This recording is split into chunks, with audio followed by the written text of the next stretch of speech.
නෝද මේ වෙනකොට මැද පෙරදිග යුද්ධමය තත්ත්වයෙන් වැඩිම බලපෑමක් තියෙන්නේ ඩුබයි එකට සහ සෞදියට කියලා.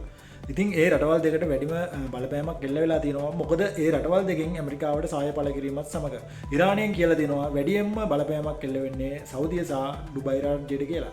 ඉතින් ඒ වෙනකොට ඔයාලට දන්නවා අලුත්ම නිවුස් එකක් නිකුත් වෙලා තියෙනවා. කටාර් එක මේ යුද්ධයෙන් අයින් වෙලා තියෙනවා. කටාර් එක ඉරානය සමග තිබුණු යුද්ධයෙන් ඉවත් වෙලා ඉරානයට සහාය පළ කිරීමට කැමති වෙලා තියෙනවා.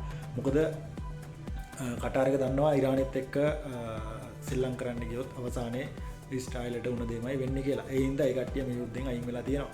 ඉතින් ඒ අයින් වීමත් එක්කම සෞදියට සහ ඩුබයි එකට ලොකු බලපෑමක් තියෙනවා. ඒ කට්ටිය ඇමරිකාවට සහාය පළ කිරීමත් සමග කුවේට් වල ඉන්න ඔයාලට කියන්න තියෙන්නේ කුවේට් එකට ලොකුම බලපෑමක් නැහැ. නමුත් යුද්ධමය යන අතරතුරේ පොඩි සිදුවීම් වෙන්න ඉඩ තියෙනවා. ඒ හින්දා ගොඩක්ම සෞදි සහ ඩුබයි ඉන්න ඔයාලා අනිවාර්යෙන් කල්පනාකාරීව වැඩ කරන්න කියලා ඉල්ලනවා.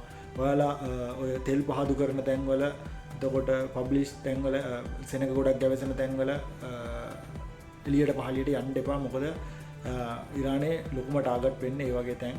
ඒ හින්දා ඒ වගේ තැන් වලට යන්න එපා. පුළුවන් තරම් ආරක්ෂිතව ඉන්න බලන්න. ඔයාලගෙන් ඉල්ලන්න තියෙන එච්චරයි. සෞදි සහ ඩුබයි ඉන්න ඔයාලා අනිවාර්යෙන් පරිස්සමින් ඉන්න, අවධානයෙන් ඉන්න, නිවුස් ෆලෝ කරන්න.